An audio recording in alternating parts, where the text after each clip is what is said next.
Next, we have somebody very familiar face to television. She's on all the time on the OTB network. Her name is Jeanne Wood. She's a handicapper. Thank you very much for being here today. It's great to be here. How long have you been handicapping?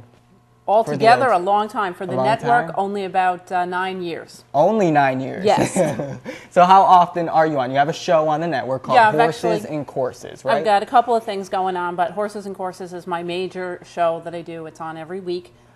We record it on Monday. It airs on Tuesday, Wednesday, and Thursday mornings, 10 o'clock. And it's basically a recap. A lot of the stakes racing action around the country that we've had on the network. Some shows we didn't get a chance to, races we didn't get to show on the network. We pick them up for H&C. So what do you usually show, like the big Santa Anita races? Sure, anything that's big from all over the country. Certain weeks it's tough. There are major stakes races we got to cut out for time reasons. Oh, really? And then other weeks we end up looking for stuff. But that's the way the racing calendar goes. Do you give your opinion on how the race went? And a little bit. If there's a little bit of time, I do. Otherwise, a lot of times all I have time to do is say, that's what happened. There you go.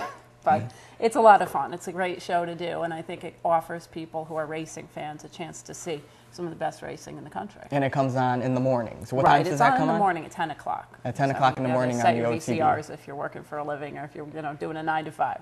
So how do you like doing Horses and Courses? It's a lot of fun. Is it? It's great. It gives me a chance to catch up on a lot of the races because sometimes I miss some of the shows too. Some of the races over the weekends, you're doing things, you're out and about. So that way on Monday morning I get to review all of those races and pick out which ones were I thought the best races and bring them out to people who are fans like me. So how do you like being on the OTB channel? Is it like a dream come true? In a way it is. It's funny because I remember being home sick as a kid when I was about 12 years old from school, and I would sit there and watch the network, and this was before we could even show the races. Oh, really? It was back when all we had was the audio calls. Oh, wow. And there I was sitting there thinking, geez, I would love to do that. And that's so how long ago I've been following racing. It was very much like radio back then, wasn't it? Much more so, yeah. So, and now we show multiple tracks all day. All the time, a lot going on, yeah. So it's it's a little hectic, especially when we're on in the afternoon, but there's a lot of racing going on, and we want to try and bring out the best racing for our viewers and offer them an opportunity to see as much as they can. And I do want to show a clip of Jeanne's show, Horses and Courses, if we can get that queued up. This is Horses and Courses, airs at 10 a.m. on Monday. Tuesday, Wednesday, and Thursday. Tuesday, Wednesday, and Thursday. You tape on Monday. Yes. So Tuesday and Wednesday, Thursday at 10 a.m. on the OTB channel, if we can take a look at a clip.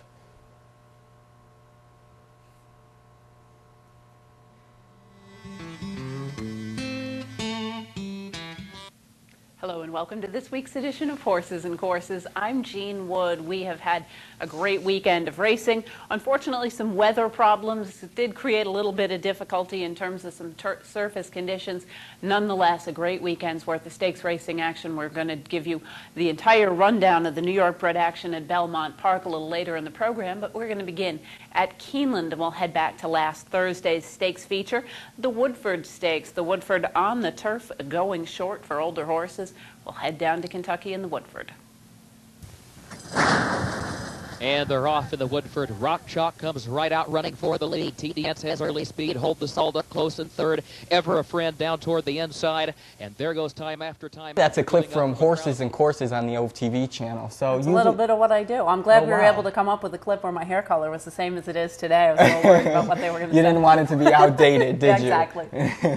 Now, we just had the Big Breeders' Cup this weekend. How did that go? Tell us a little bit about that. It was actually a lot of fun. Unfortunately, it poured rain. Yes, for the 2 weather days wasn't down that there. great. I went down there. I was down there and I did some call-in segments. We had a show that afternoon with a couple of handicappers on the air. So you did a seminar. I did some call-in segments during the show where I was, down there by the paddock looking at the horses and giving a little bit of my opinion and so forth. So it was fun. It went very well. We had, a lot of great racing. Unfortunately, with the muddy conditions, it was a little kind of literally a damper, but it's great racing and it was a lot of fun. Did it change the results? When there's a muddy track, does that sometimes it can change how everything goes? Does that change your pick sometimes? It can, but it didn't really this time, and that was good. And it didn't really seem to affect the racing in that there weren't a lot of long shots.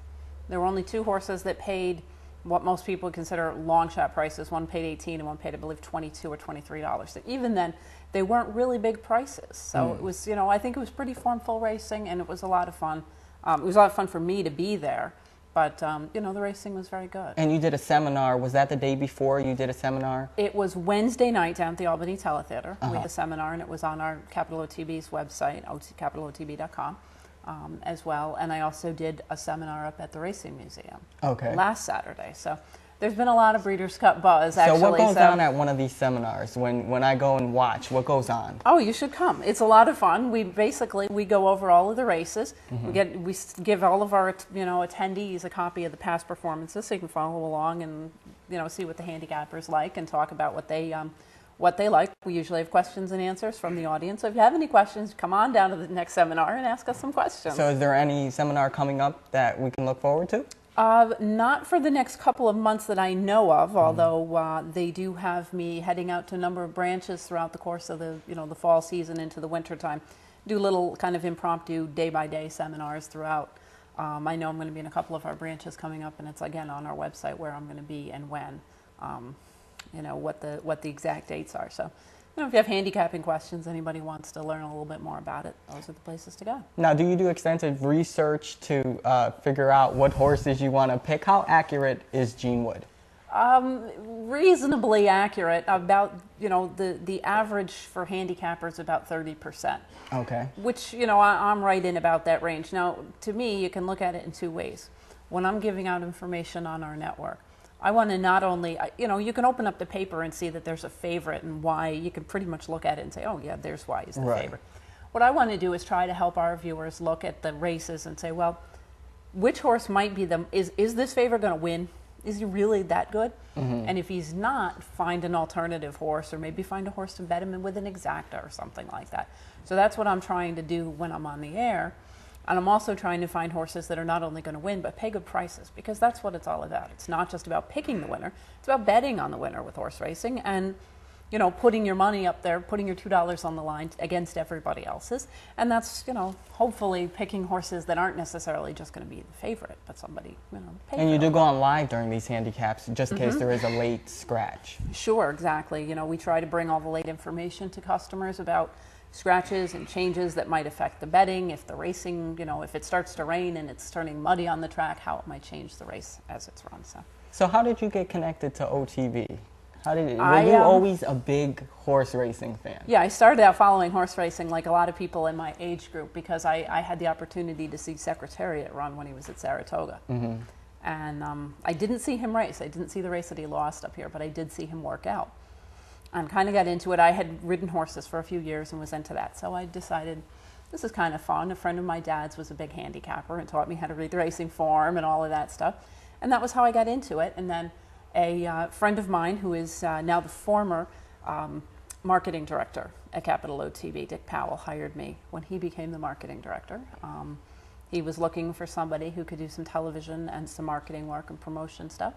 And who also knew the horse racing stuff. Is this something you had to audition for, or was this something somebody referred to you? How did this work? Well, Dick recommended me, but then I had to go in and do a couple of spots on the air and do a little handicapping and do a little on-air stuff. And hopefully, I guess I did well enough because they hired me. Well, you had to show that you're comfortable enough on the channel. Yeah, and to do it, because it's not always easy, and it's not easy when you're going out there and picking horses on the air, because when you do, you're kind of leaving yourself open, because horses will make a liar out of you in a big hurry, And now, do people ever get mad at you if you're wrong? If you pick a horse and you're wrong, do they come up to you and say, do they get upset, or are they pretty understanding about it? Well, most people, if you bet the horses long enough, you know that you're going to be wrong more than you're right.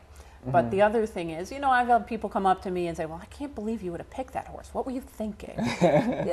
But if you disagreed with me at the time, then that's your job, is to bet against me too. Right. Because when you bet the horses, unlike betting at a casino or something like that, you're not betting against the house. You're betting against each other. So if you bet $2 on a race and I bet $2 on a different horse, we're betting against one another. We're betting against everybody else in the pool. So it's, if I'm on the air and I'm saying something about a horse and you think, she's crazy, Go put your $2 on somebody else and try to beat me. That's true. You're just a better, just like everybody else. Right. I mean, hopefully, I'm steering people to horses that are worth looking at, and maybe just teaching them something. And maybe the horse doesn't win, but maybe I pointed out something like, well, gee, this trainer is very good when he adds blinkers to a horse and then gives him a fast workout. So maybe you've learned a little something to look for the next time. That's kind of what I'm there for as well. And you also talk about you ride horses. Yes. Have you ever raced a horse? No, I don't ride race horses. No, Okay. I'm too old for that now. But no, I have ridden a few horses that once were race horses. But Oh, really? Yeah. So what is that like to ride a horse? It's fun. I haven't been on a horse yet. No. I know that might sound like a funny question, but I've never been on a horse. So.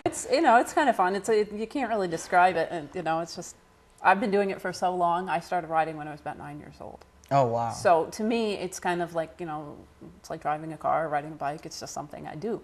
But yes, I imagine it's probably scary to learn as an adult, but since I did it as a child, it's not so intimidating to me. Where do you see yourself in the future, Jeanne Wood? Do you still see yourself on OTB 9 years after? Sure, if they'll have me, They'll let me stay.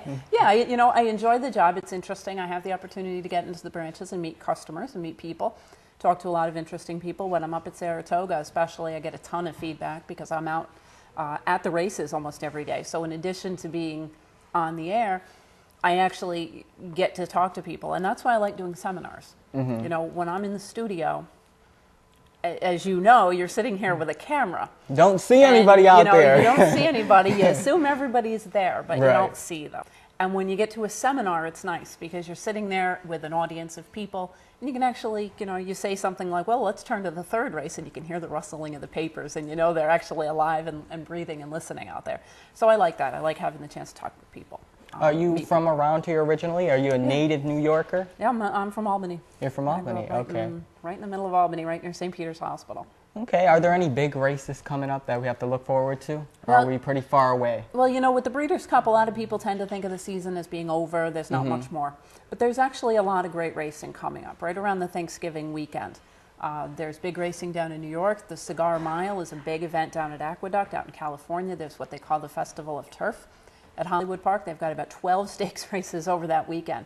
So there's a lot. There's still a lot of good racing. Still a lot of big racing. Into November and early December, and then things get a little bit quiet.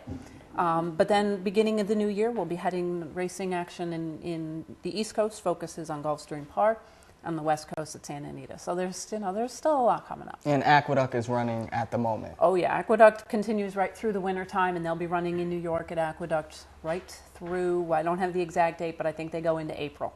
And the NYRA tracks are always pretty. Yeah, that's Aqueduct is popular. NYRA, so they'll go right through April, and that'll be our mainstay at Capital OTB over the winter time. But for people who want to bet on races that are run in warm weather or on the turf courses, there's Florida, there's California, there's down in New Orleans at the fairgrounds. So there's a lot of great racing, so you can follow it all year long and have a good time watching. Okay, do you have a last tip that you can give us as a bettor? A good tip. Give us a good tip, Jeanne. My best tip is to stay tuned to the OTB network for a lot of great racing information. There you go. The perfect one for the OTB. Thank you very much, Jeanne. John, it's a pleasure having you on. Thank you very much. We are going to go to a break next, videotape of a show I did over 7 years ago. This is a long time ago. I think it was in the year 2000. A show I did called The List. We're going to show a quick clip of that, and we are going to be back with more entertainment. So if we can just go to that clip. Be right back.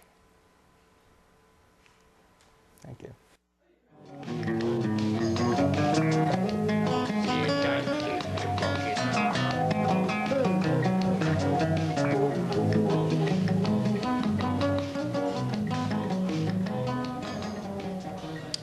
Hi, welcome to John's Talk. Today we have a good show. We have a show that we're getting from the VH1's The List, and it's a game where we're voting for the best artist or group.